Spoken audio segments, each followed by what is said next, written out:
Good evening, everyone. All right. So nice to see a full room here tonight. One of the great things about Irondequoit is we're always civic-minded, and we never come to these things because we feel we have to. We feel because we want to, because we care about our community. So it's nice to see you doing your civic duty, and we certainly welcome you here tonight. I am Town Supervisor Dave Seeley. Welcome to what I think will be a very exciting first step, and what hopefully will be an amenity that will last for generations in Irondequoit. And I couldn't be happier to see a full room, because this is really probably the most integral point of this process. Before we get started, I'm going to give a little bit of a context and overview, and then kick it over to our consultant, who's going to really quarterback everything. But I just wanted to recognize a few people who are with us tonight from our town council, Peter Wayner and Lori Barnum. Please give them a round of applause. And she's not an elected official, but she works for a good elected official, and she's always here at our town events. Gloria Hunter from Senator Rich Funke's office. So I think we all know why we're here tonight, right? We're going to talk about a potential community center in the town of Irondequoit. For those of you who have lived here for a while, this certainly is not a new concept, right? Town leaders have really been wrestling with this one for really as long as I can remember, right? At least since the 1990s. Several plans have been proposed over the past 3 decades, but they never materialized. They never were executed upon. One of those actually was a plan to relocate when the mall started its demise in the early 2000s. Believe it or not, there actually was a plan to have a community center at the mall in 2000. So we've kind of come full circle here. But several months ago when this notion came about, I dug up a lot of those old plans. And it's a stack very high, and I think I have a visual. There they are, all those old plans. They sit at my desk right now. And you can actually see this was a rendering done. Remember the Kings Park proposal? That was so I have those, not to drive, I think, the process, but to remind us that, they might be very thoughtful plans, but until there's brick and mortar behind them, really it's just an academic exercise. So I think our goal is really to get us over the hump. But let's ask the question, why does Irondequoit need a community center? And I'll note the community center, sometimes there's some ambiguity with that. It's a broad concept. Many people have asked, what exactly do we mean when we say a community center? And part of the reason we're here is really to determine that. What does a community center mean to us?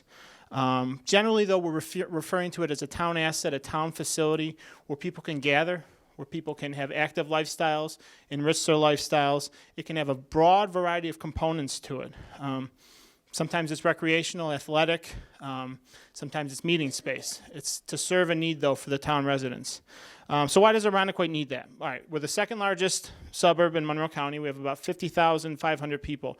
We're the 9th largest town in upstate New York. A lot of people don't know that. We're larger than the city of Binghamton, larger than the city of Utica, Ithaca, Watertown. Yeah, you don't realize that. But if you look at this graph, and forgive me if you can't see it, but the point I'm making is of the 10 largest towns in Monroe County, we are the only one that has neither a town community recreation center or a non-government, such as a YMCA, a JCC, something like that. Some towns have both. You go to Greece, they have a nice community center. They have a nice YMCA. In Irondequoit, we have neither. LA Fitness opened up a few years ago. People actually refer to that as our YMCA. In many ways, even though this wasn't the intent, the library, and it was not our intent, is almost turned into the community center. Remember during the windstorm, where did everyone come? They came here. Our library of Terry Buford was great to accommodate everyone, but generally the purpose of the library is to be a library, and we love bringing people here, but not its really central purpose. We're competitive with other suburbs. I always say that. I'm a town supervisor. Oh, no. You got it, Ed? I'm a town supervisor. I'm competitive in nature, right? We have to have the same amenities other towns do, because when we're looking to attract people into town or keep people in town who've lived there a long time and want to age in place, there's plenty of other suburbs around here that are very nice that have these sort of amenities, so we need to be competitive with them. We also have a large senior population. 19% of our residents are age 65 or more. That's the most of any town in Monroe County. One of the largest actually in upstate New York in a more suburban area. But we also have a growing number of families moving into town. The demand for youth and recreation is growing. And we have a terrific recreation program. Really great stuff. It's growing every year.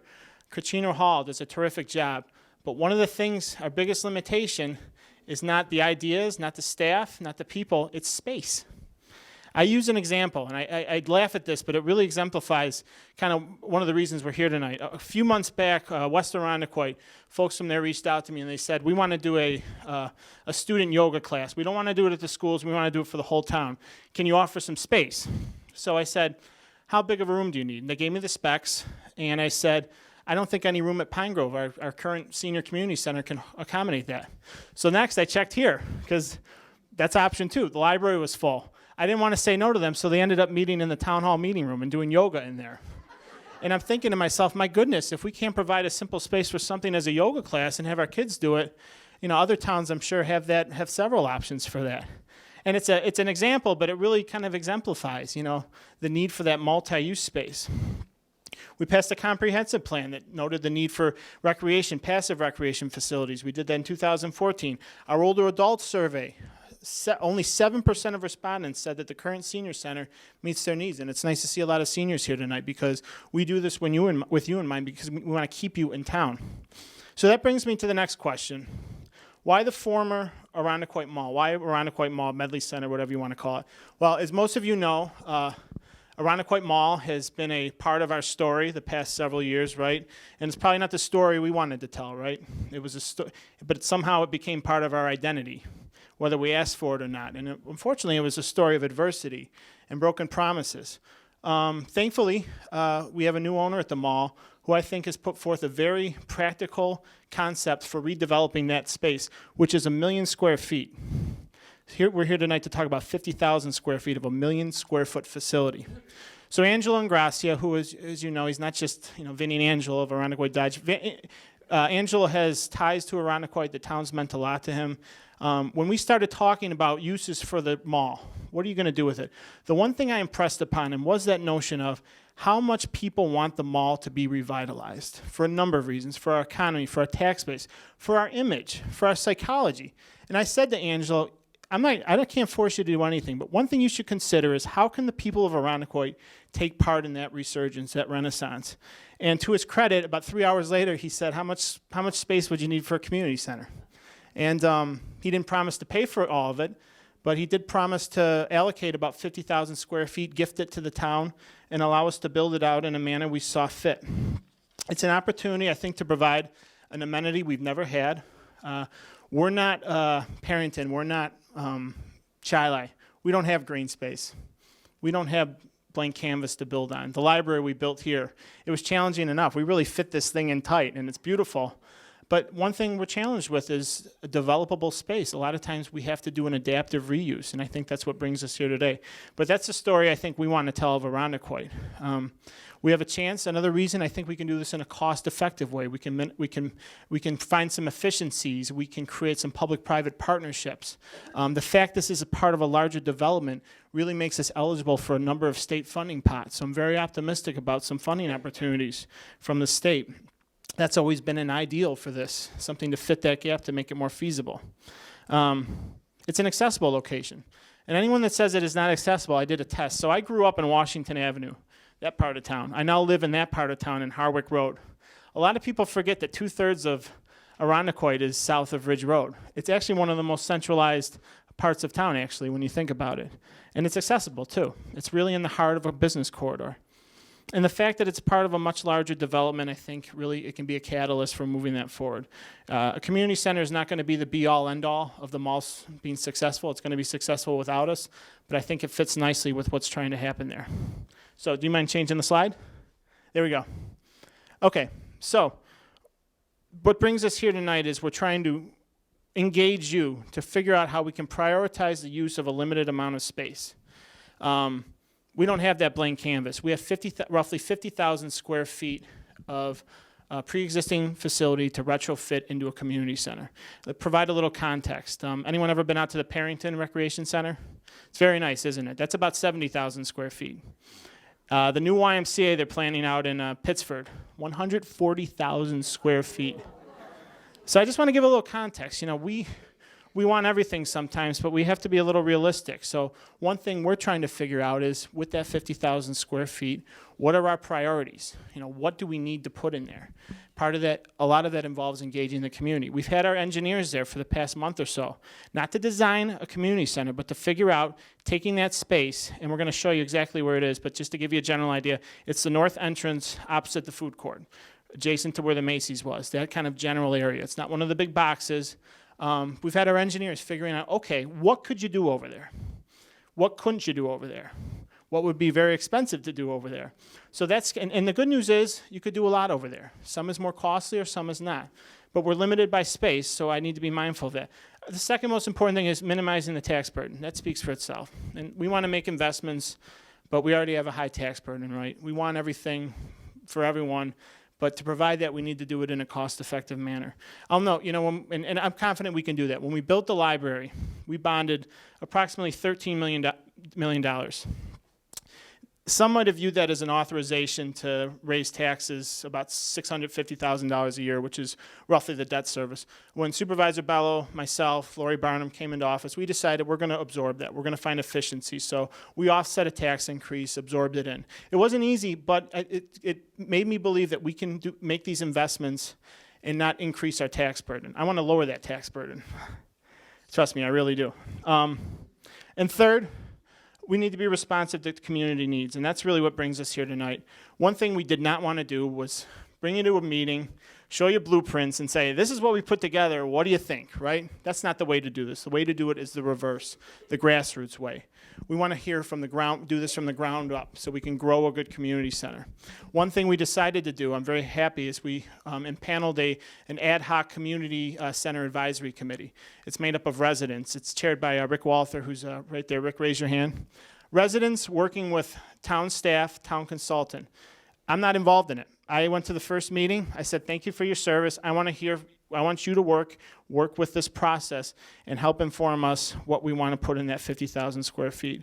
So with that, I just want to thank you for being here tonight. It doesn't end here tonight. We're going to have plenty of other opportunities for you to opine on this. My office is always open. We don't have a locked door there, so you can come by and see me. And if I don't come out right away, you can wait till I come out. I'm always happy to talk with people about this. With that, I want to introduce Ed Flynn from LaBella Associates. Ed's going to be facilitating tonight, kind of give you an overview of what we're here to do. But again, thank you very much, and let's get to work, okay?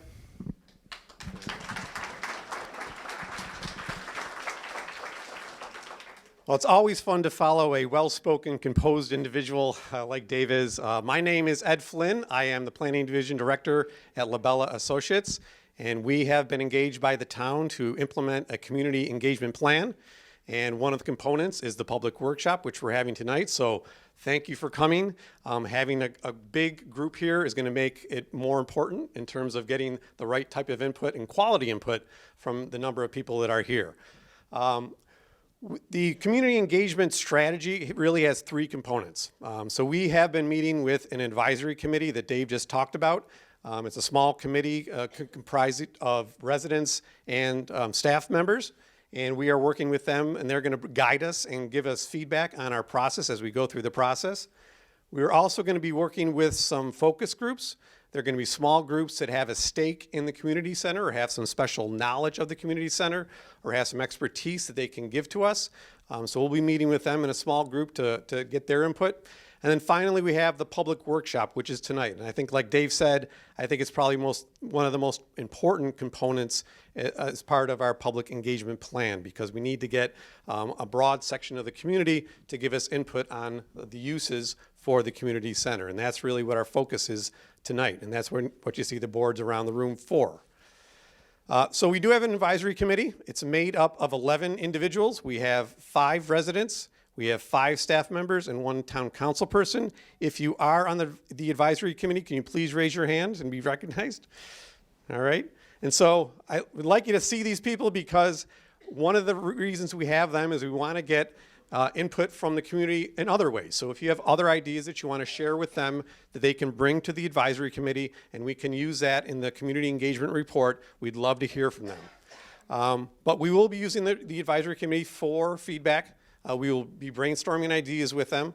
And when we come up with the final community report, we will be bringing it to them, and they will give us feedback and tell us what changes to make to the community, to make to the report before we submit it to the town council and the supervisor. So we will be working with, like I said, focus groups and stakeholders. Those will be folks that have, again, a special interest or a special expertise that they can share and provide to us for the community center. Like I said, we'll probably be meeting in some small groups. We'll be interviewing them, asking them some questions about issues and opportunities with the community center. We also hope to meet with staff as well. We think they're a very important stakeholder because they're going to be the ones working at the facility and potentially managing it as well. We're also going to make sure we talk to some local and regional agencies, especially the funding agencies. We want to get them engaged at the start of the process, so like Dave said, we can potentially get some funding for this very attractive project in Irondequoit. And our goal really is to, as part of that process, inform everyone about the community center, engage them, and also learn from them and get feedback from them as well.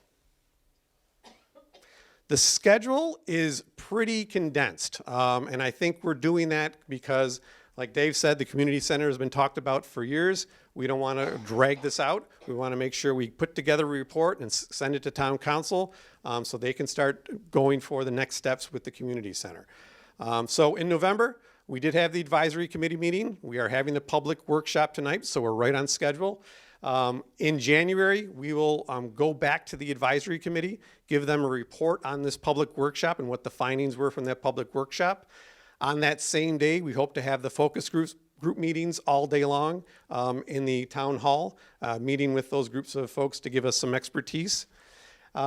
Once we get all of that information, we will put it together into a community engagement report, go back to the advisory committee, get some input from them, and then put a draft final report together that we submit to them for review. And then after they review it, we will then submit it to the town council as well as the supervisor for their consideration.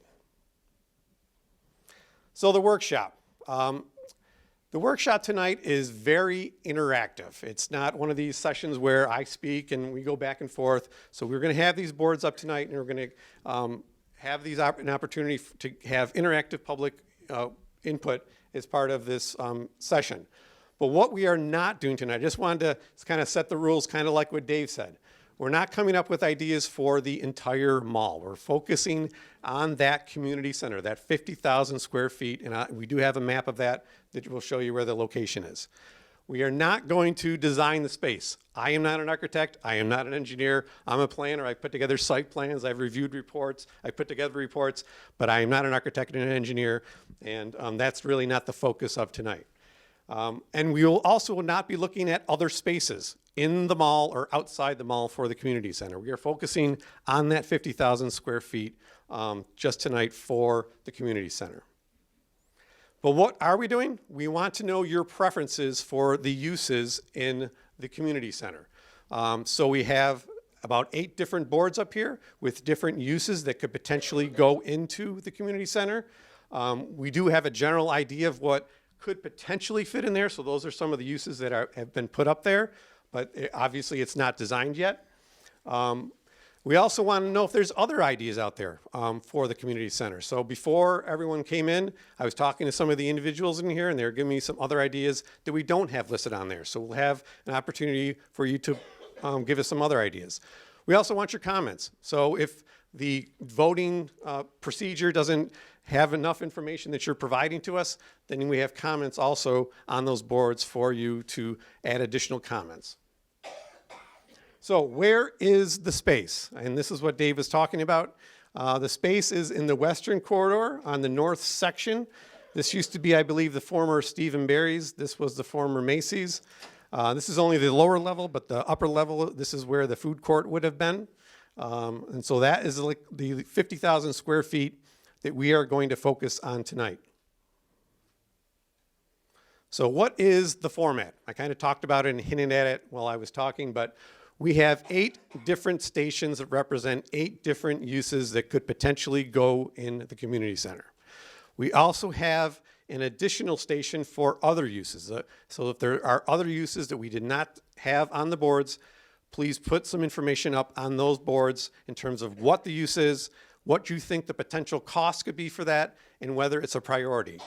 And if some people put up other uses on that board and you think that's a priority, then make sure that you put your dots up there for that priority. When you came in, when most of you came in, we had a little bit of a problem with people coming in at the end there. We gave everyone stickers. So if you didn't get them after I speak. They'll be out there in the hallway. Jamie Lepore from our office is working with that. And there are 3 stickers. We have one, it's green. And if you think one of those uses is your first priority, put the green sticker on that board. If you think it's your second priority, put the yellow sticker on. If you think it's your third priority, put the blue sticker on. And so the objective here is to get an overall sense of what the community's preferences are, but also what are the most important community preferences. So that's why we have the first, second, and third priority there. And as you can see, I kind of have a guide here. So what you have are boards that have a typical picture of the use. So this is the gymnasium. Below it, you have the typical size of that use. So 7,400 square feet is a typical size for a gymnasium. Below that, you have the order of magnitude cost. And Carrie Ivers, who is the planning and zoning administrator, came up with a great idea for this.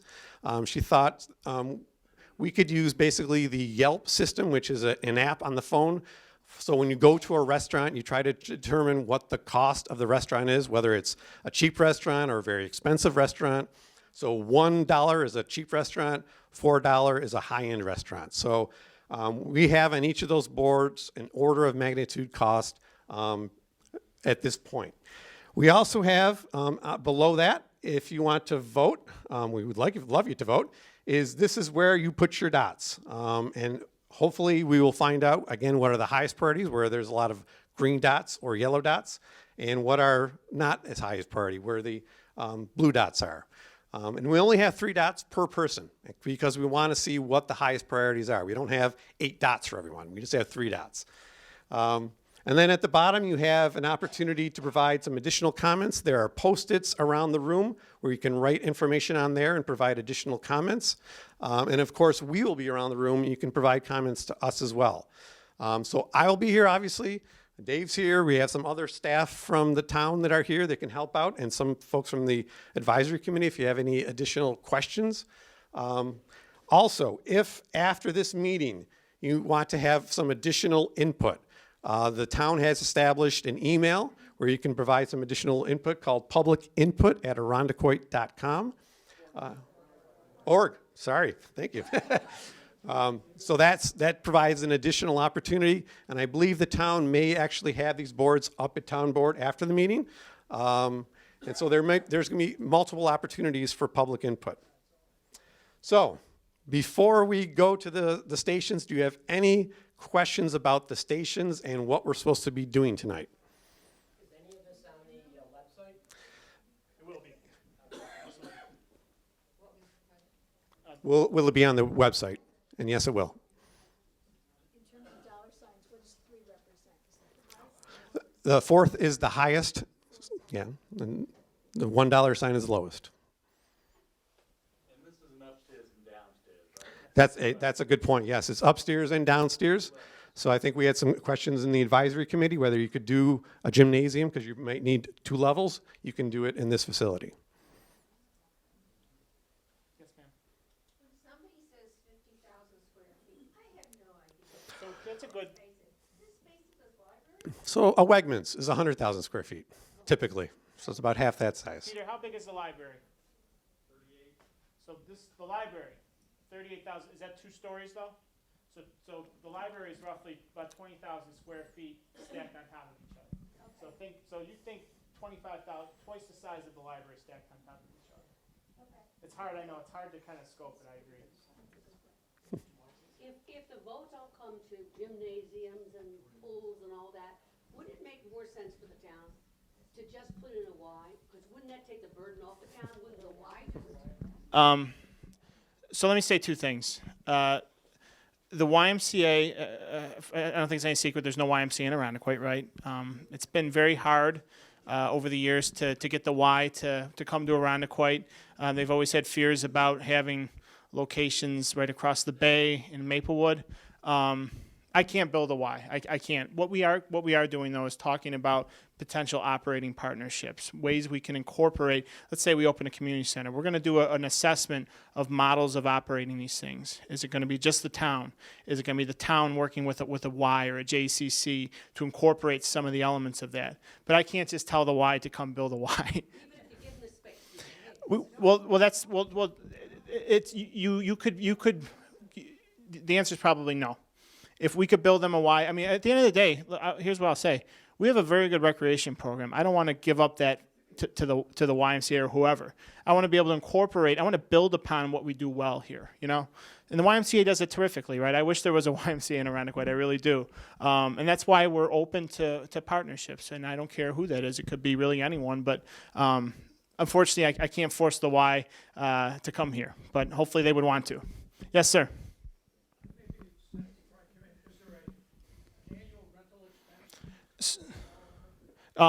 Good question. So the question was, is there an annual rental space from the mall? And that's going to be spelled out. But the short answer is, Angelo told me, and as we're kind of developing how this works, is he said, I don't want to make any money off of this. I'm not going to view you as a tenant that's helping me, be in the black on my finances, right? I think it's good for Angelo to have and Angelo Ingrassi is the owner of the mall. I think it works nice with the redevelopment of the mall. I also think he wants this to succeed. He wants the town to have some sort of amenity there. So what the good thing is, and if you recall, 10 years ago, there was a proposal down the street. It was at the Kings Park facility. It was a beautiful design community center library. It was a lease, but there the owner of the property was looking to the town more as a tenant. So there were costs associated with that lease. There were escalator costs. So I'm confident that if we do this, whether we just take ownership or whether there's a lease agreement, it's going to be financially viable because he's not looking to make money off of it.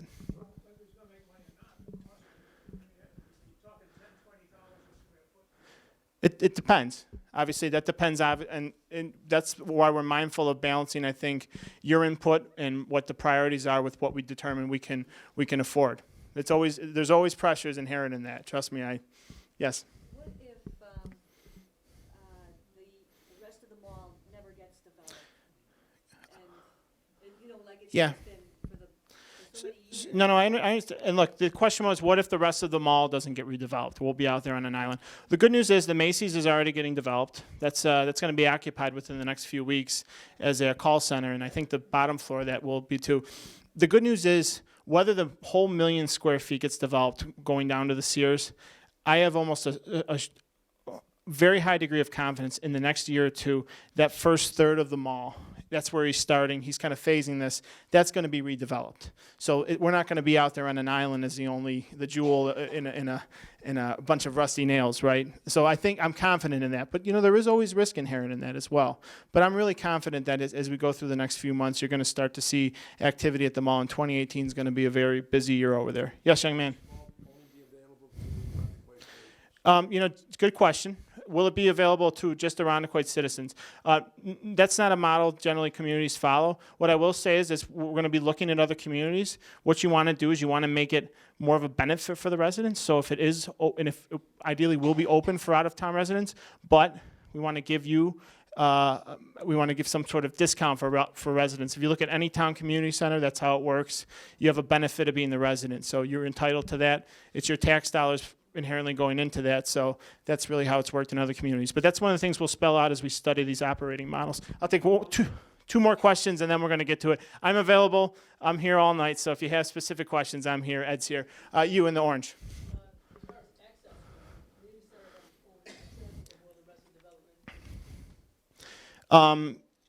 Generally, yes. The owner intends to keep those corridors, which I think is good. I remember one of the biggest things was when the mall closed, the mall walkers in the winter, they didn't have that option anymore. His general idea is to keep those avenues open. But yes, it's a good question. I think having that dedicated entrance will serve primarily that space. One more question.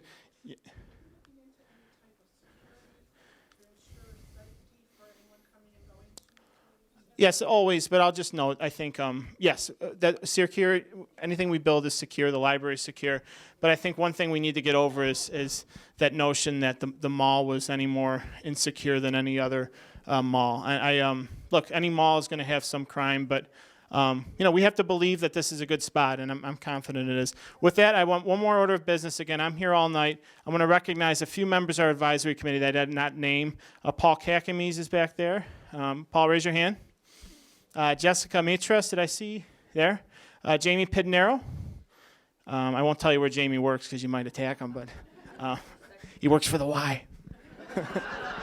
But isn't it good that Jamie's on the board? He's a resident. He wants us to succeed, and now he's leaving. And Elena Alderman, I think, could not be here tonight, but Rick Walther as well. So give them a round of applause. This is time out of their lives.